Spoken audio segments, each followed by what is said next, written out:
ഇടവേളയ്ക്ക് മുമ്പ് പറഞ്ഞതുപോലെ നമുക്കിനി അതിഥിയുടെ സമയമാണ്. ചർമ്മ സൗന്ദര്യത്തിനൊപ്പം മുഖസൗന്ദര്യവും കാത്തു സൂക്ഷിക്കാൻ ചില പൊടിക്കൈകൾ പറഞ്ഞുതരാൻ നമ്മൾക്കൊരു അതിഥി എത്തിയിട്ടുണ്ട്. Doctor Shruti Vijayan, cosmetologist, makeup artist, video jockey, നർത്തകി എന്നിങ്ങനെ ഒരുപാട് വിശേഷങ്ങളുണ്ട് ഈ അതിഥിക്ക്. സ്വാഗതം സി പോസിറ്റീവ് ന്യൂസിലേക്ക് ഡോക്ടർ ശ്രുതി.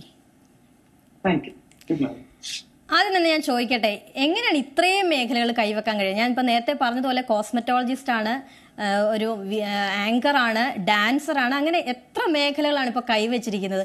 എങ്ങനെയാണ് ഇതിന്റെയൊക്കെ ഒരു തുടക്കം? ഏത് മേഖലയിലാണ് ആദ്യം എത്തിയത്? ഓഫ്കോഴ്സ് ഞാൻ തുടങ്ങിയത്, ഞാൻ ചെറുപ്പത്തിലെ തൊട്ട് ഡാൻസിൽ ട്രെയിൻഡ് ആണ്. പക്ഷെ അത് ഞാൻ എക്സ്പ്ലോർ ചെയ്തത് കൂടുതലും എനിക്ക് തോന്നുന്നു സ്കൂൾ ഡേയ്സിലും പിന്നെ കോളേജ് ഡേയ്സിലും ഒക്കെ ഡാൻസിൽ വളരെ ആക്റ്റീവ് ആയിരുന്നു. പ്രൊഫഷന്റെ സ്റ്റാർട്ടിങ് എപ്പോഴും എന്റെ മെഡിക്കൽ പ്രൊഫഷനിൽ തന്നെയായിരുന്നു. അവിടുന്ന് ഞാൻ മെഡിസിൻ സ്റ്റാർട്ട് ചെയ്തു. പിന്നെ ബ്രീഫ്ലി ആയിട്ട് എമർജൻസി മെഡിസിൻ പ്രൊവൈഡ്. അതിനുശേഷം പിന്നെ മേക്കപ്പ് എന്ന് പറയുന്ന ഇൻഡസ്ട്രിയിലോട്ട് ഞാനത് എക്സ്പ്ലോർ ചെയ്ത് നോക്കി.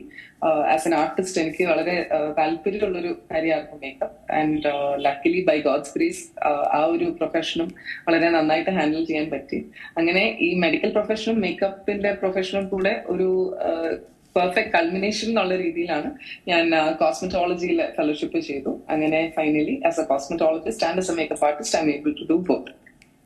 ഇപ്പൊ ഇത് പറയുന്ന കേൾക്കുന്നവർ ആരായാലും വിചാരിക്കുന്നത് എങ്ങനെയാണ് ഇത്രയൊക്കെ സമയം കിട്ടുന്നത്? ഒരു ഡോക്ടറാണ്, ഡാൻസ്, പെയിന്റിങ്, അതിന്റെ കൂടെ ആങ്കറിങ്, അങ്ങനെ ഇതിനൊക്കെ കൂടെ എങ്ങനെയാണ് സമയം കിട്ടുന്നത്? ഇതിൽ ഏറ്റവും കൂടുതൽ പാഷൻ ഏതിലാണ്? ഡാൻസ് ആണ് തുടങ്ങിയതെന്ന് പറഞ്ഞു. ഇതിൽ ഏറ്റവും കൂടുതൽ പാഷൻ എങ്ങനെയാണ് ഇതിലേക്ക് എല്ലാം ഒന്നിച്ചു കൊണ്ടുപോകാൻ എങ്ങനെയാണ് സാധിക്കുന്നത്?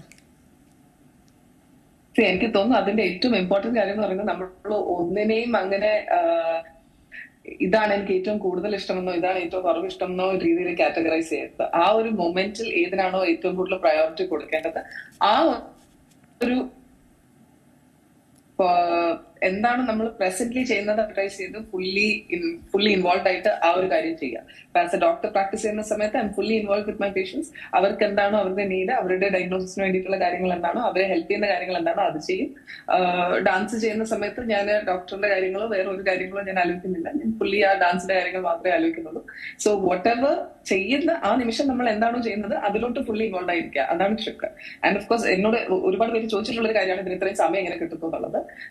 എനിക്ക് തോന്നുന്നു സമയത്തിന്റെ കുറവല്ല ഒരിക്കലും ആൾക്കാരെ ഇത്തരത്തിലുള്ള ഒരു എക്സ്പ്ലോറേഷനിൽ നിന്ന് എന്താ പറയുക അങ്ങനെ പ്രൊമോട്ട് ചെയ്യാത്തത്.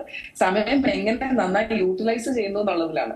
അപ്പോ ആ ഒരു time utilisation, planning and management, time management നല്ലതാണെങ്കിൽ എല്ലാവർക്കും ഇതുപോലെയുള്ള ടാലൻസ് എക്സ്പ്ലോർ ചെയ്യാൻ കഴിയുന്നതാണ് എന്റെ ഒരു ട്രൂത്ത്. സോ എനിക്ക് തോന്നുന്നു അങ്ങനെ ചെയ്തിരുന്നാൽ ഇറ്റ് ബി വെരി എഫിഷ്യന്റ്. ഞാൻ വീണ്ടും ആദ്യം പറഞ്ഞതുപോലെ കോസ്മെറ്റോളജിസ്റ്റ് ആണ്, അതുപോലെ തന്നെ മേക്കപ്പ് ആർട്ടിസ്റ്റ് ആണ്. ഞാൻ അതിലേക്ക് വരികയാണ്. ഒരു സ്കിൻ ഹെൽത്ത് എന്നുള്ള ഒരു ആശയം എങ്ങനെയാണ് അതിലേക്ക് വരുന്നത്?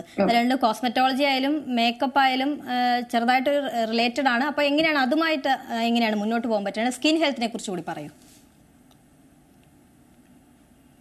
അതൊരു ഒബ്വിയസ് ചോയ്സ് ആയിരുന്നു. സ്കിൻ എന്ന് പറയുന്നത് ബേസിക്കലി മേക്കപ്പ് എന്ന് പറയുന്ന ഇൻഡസ്ട്രിയിലോട്ട് നമ്മൾ എൻറ്റർ ചെയ്ത് കഴിയുമ്പോൾ ഞാൻ ഓൾമോസ്റ്റ് ഒരു 8 to 9 years ആയി മേക്കപ്പ് ഇൻഡസ്ട്രിയിൽ എൻറ്റർ ചെയ്തിട്ട്. ഈ ഒരു 9 years മനസ്സിലാക്കിയ ഒരു കാര്യം, മേക്കപ്പ് ചെയ്യാൻ വരുന്ന ഇത്രയും വ്യക്തികൾ നമ്മൾ കാണുന്നുണ്ട്. അപ്പം അത് ബ്രൈഡ്സ് ആയിക്കോട്ടെ, ഗ്രൂംസ് ആയിക്കോട്ടെ, അവരുടെ ഫാമിലി മെമ്പേഴ്സ് ആയിക്കോട്ടെ, ഒരുപാട് പേർക്ക് സ്കിൻ എന്ന് പറയുന്നത് അവരുടെ ഒരു കോൺഫിഡൻസിനെ ബാധിക്കുന്ന വളരെ ഇമ്പോർട്ടന്റ് ആയിട്ടുള്ള ഒരു കാര്യമാണ്. ഹൗ ദേ ലുക്ക്, അല്ലെങ്കിൽ അവരുടെ സ്കിന്നിലുള്ള ഇഷ്യൂസ്, അവരുടെ സ്കിന്നിലുള്ള പിഗ്മെന്റേഷൻസ്, ഹെയറിന്റെ ഇഷ്യൂസ്. അപ്പൊ ഇതിന് എനിക്ക് ഒരു കോമൺ പോയിന്റ് ഓഫ് സൊല്യൂഷൻ കൊടുക്കാൻ പറ്റിയാൽ അത് I felt that this will be a perfect way to enter the market. അല്ലെങ്കിൽ ഇപ്പൊ അത് വളരെ ഇൻ ഡിമാൻഡ് ആയിട്ടുള്ള ഒരു നീഡാണ് സൊസൈറ്റിയുടെ. അതുപോലെ തന്നെ ഒരു ഇമ്പോർട്ടന്റ് ഒരു പ്രോബ്ലം സോൾവിങ്ങിന് പറ്റിയ ഒരു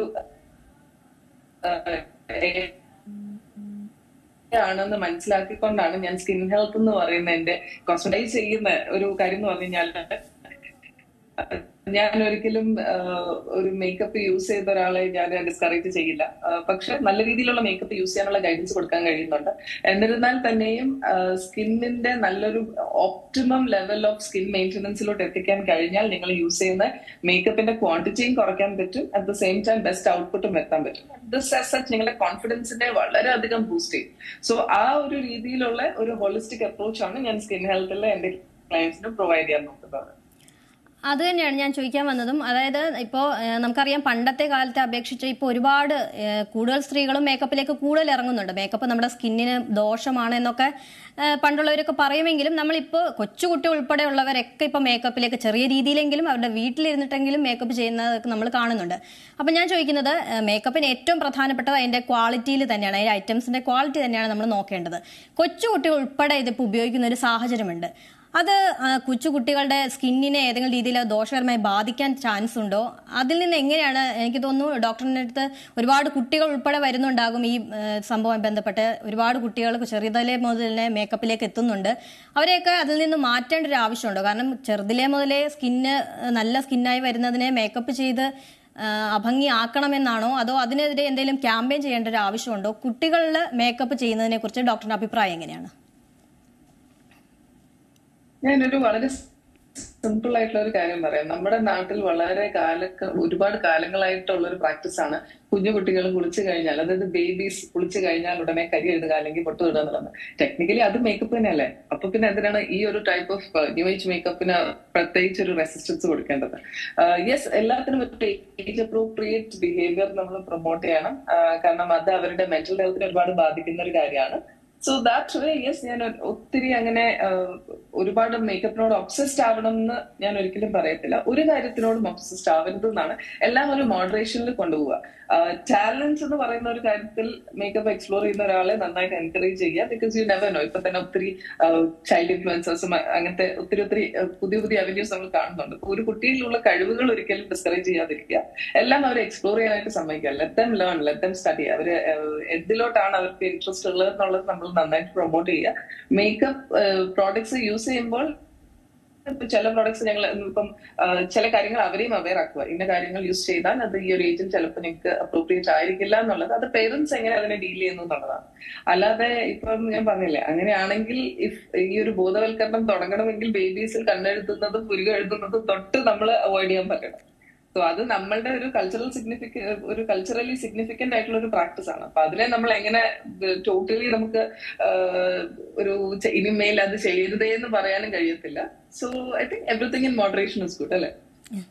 അതെ, ഞാനിപ്പോൾ സ്കിൻ ഹെൽത്തിനെ കുറിച്ച് കുറച്ചുകൂടെ ചോദിക്കുകയാണ്. എവിടെയാണ് ഇത് പ്രവർത്തിക്കുന്നത്? എന്താണ് അതിന്റെ ഒരു പ്രവർത്തനം? എങ്ങനെയാണ് സ്കിൻ ഹെൽത്ത് എന്ന ഡോക്ടറിന്റെ ആ സംരംഭം, അതിന്റെ ഒരു പ്രവർത്തനത്തെ കുറിച്ച് പറയൂ. സ്കിൻ ഹെൽത്ത് ട്രിവാൻഡ്രം സിറ്റിയിലാണ് ഞങ്ങളുടെ ഫ്ലാഗ്ഷിപ്പ് ആയിട്ടുള്ള ക്ലിനിക്ക് ഇപ്പൊ സ്റ്റാർട്ട് ചെയ്തിരിക്കുന്നത്. ഞങ്ങൾ കഴിഞ്ഞ ചിങ്ങത്തിലാണ് സ്റ്റാർട്ട് ചെയ്തത്.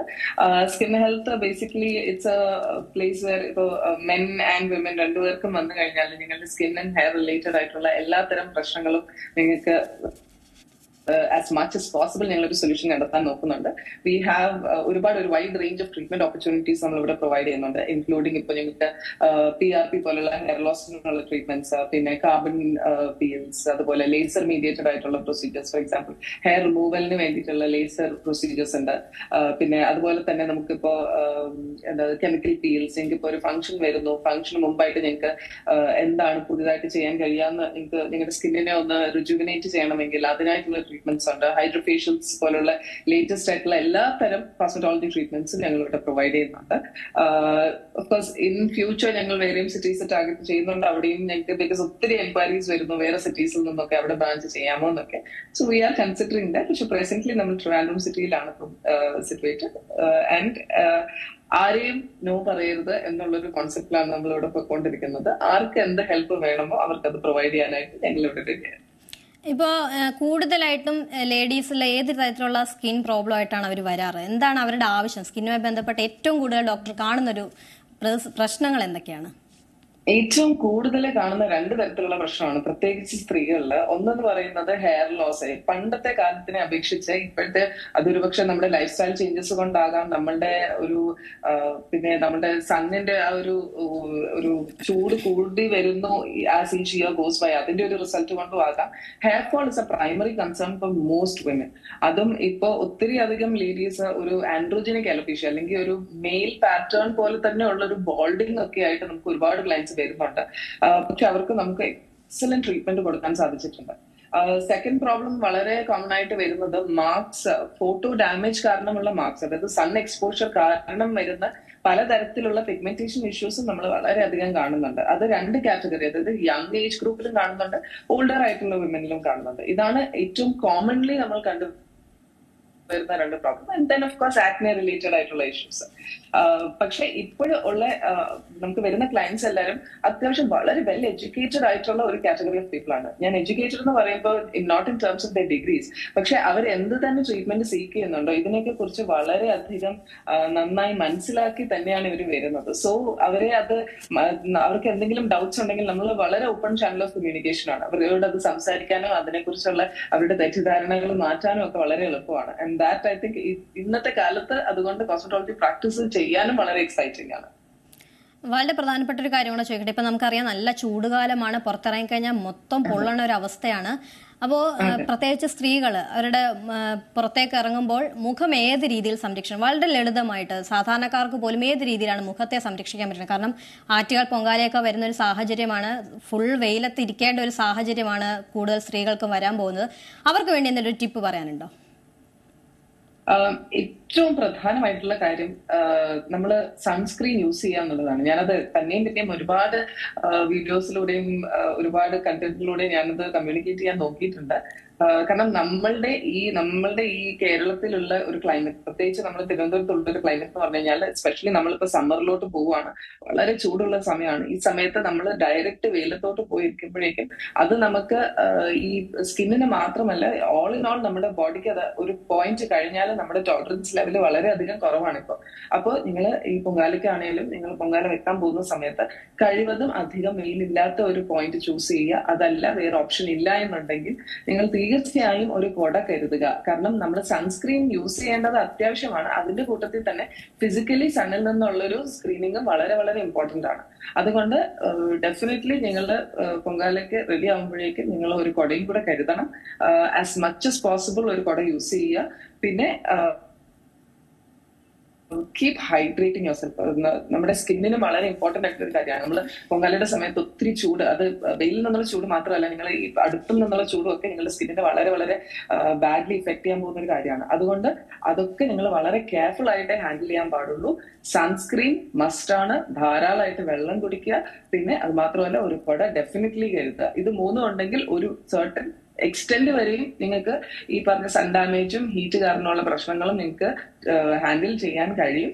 പിന്നെ ഇൻ കേസ് ഇതൊക്കെ കഴിഞ്ഞിട്ട് നിങ്ങൾ ടാൻ ആകുവാണെങ്കിൽ തന്നെയും വീട്ടിൽ ചെന്ന് കഴിഞ്ഞാൽ മേക്ക് ഷുവർ നിങ്ങൾ കേർഡ് യൂസ് ചെയ്ത് ഒന്ന് ഫേസ് സ്ക്രബ് ചെയ്യാമെങ്കിൽ, സ്ക്രബ് ചെയ്യണമെന്നില്ല, പക്ഷെ കുറച്ച് കേർഡ് യൂസ് ചെയ്ത് ഫേസ് നന്നായിട്ട്, തണുത്ത കേർഡ് യൂസ് ചെയ്ത് ഒന്ന് ഫേസ് നന്നായി ഒന്ന് ഒരു പാക്ക് പോലെ അപ്ലൈ ചെയ്യാമെങ്കിൽ നിങ്ങൾക്ക് ആ ഇമ്മീഡിയറ്റ് കൂളിംഗ് ഇഫക്റ്റും പിന്നെ കേർഡിലുള്ള ലാക്ടിക് ആസിഡ് തന്നെ നിങ്ങൾക്ക് ആ ടാൻ ലിഫ്റ്റ് ചെയ്യാനും ഒരു പരിധി വരെ ഹെൽപ്ഫുൾ ആണ്. അതിന് പുറമെ നിങ്ങൾ ഒരുപാട് സാധനങ്ങൾ മുഖത്തിടാതിരിക്കുക.